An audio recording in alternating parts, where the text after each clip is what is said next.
Welcome to the Daily Gospel of John. We're going to take a look at verse 30 in chapter 5. Kind of a tricky verse. Jesus is speaking. By myself I can do nothing. I judge only as I hear, and my judgment is just.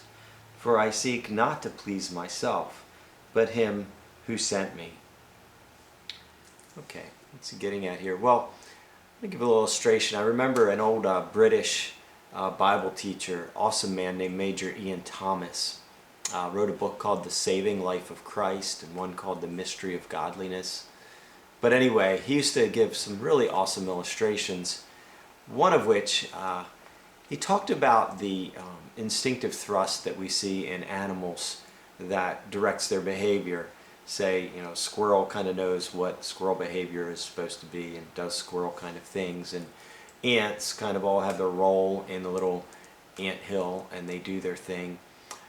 Bees, a hive of bees, just amazing stuff, the complexity and the division of labor, and the worker bees and the scout bees and the nurse bees and the queen and the drones and all this stuff, and how they all work in such harmony. They're born with this instinctive thrust as to how to behave.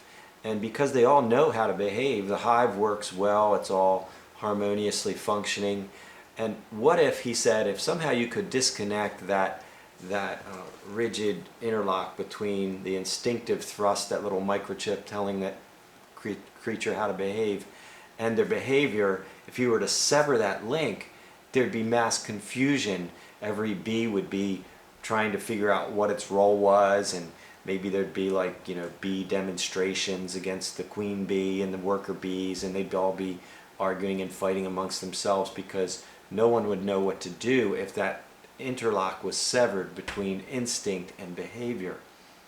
Well, we weren't created with instinct as human beings to that degree.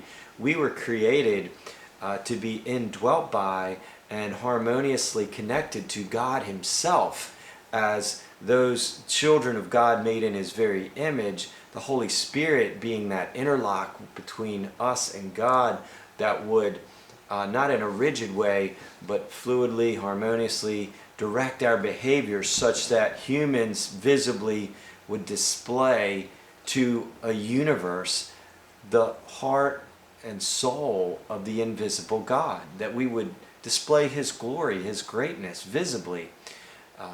But when we sinned, when we broke the relationship, that connection was severed with the Holy Spirit and our connect with God, and man went haywire. Just like the bee would, or the squirrel, or the bird, they wouldn't know how to behave. Humanity kind of went crazy.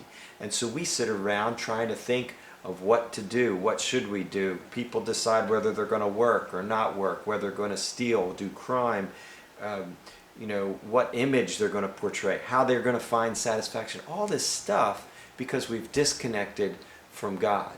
And whereas God was, in a sense, on the throne in our life, He was sitting at the control tower, or He was the musician sitting on the bench at the keyboards of our life, playing His harmonious tune. When we rebelled, we got on that seat, we booted Him off, and we started pounding out some nasty music. Everything has become a wreck.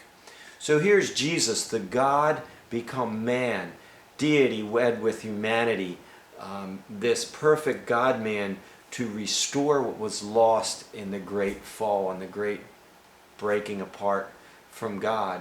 And so what He's demonstrating when He says, "By myself I do nothing," is that He once again is allowing God the Father through the Holy Spirit to give that direct connect between God's thoughts and Jesus' actions as a man, displaying to other men and to the universe what man was meant to be. And so when Jesus behaved, we see God. When Jesus spoke, we heard God. And yet we heard Him, we saw Him as a man, not as God, as a man behaving as a man was perfectly designed to behave, and harmony with God. Self not on the throne, self not on the seat banging out some nasty noise on the keyboard, but God playing His beautiful music and God working powerfully through a human being in the process of rescuing humanity to connect us back. And as we begin to trust this God, and it's a process of growing in trust, just as in any relationship, we begin to trust Him and release control. I've concluded that I have no enemy on this earth greater than this guy. I have shot myself in the foot and done more harm to me than any other human can or ever will. I'm my own worst enemy. And as I begin in the process of being in the book, getting glimpses of King Jesus, connecting with God, seeing Him work through my life, seeing in hindsight how He's answered prayers and done awesome things and healing me and my heart and other people, I begin to release control more, and He starts to, that connect grows stronger, and more His behavior starts to work through this human body. And that is my desire. I hope that's the desire for you, because that's what we were meant for. And it's not restricting anything, but it's the most freeing thing in the universe, because it's what we were designed for. God bless.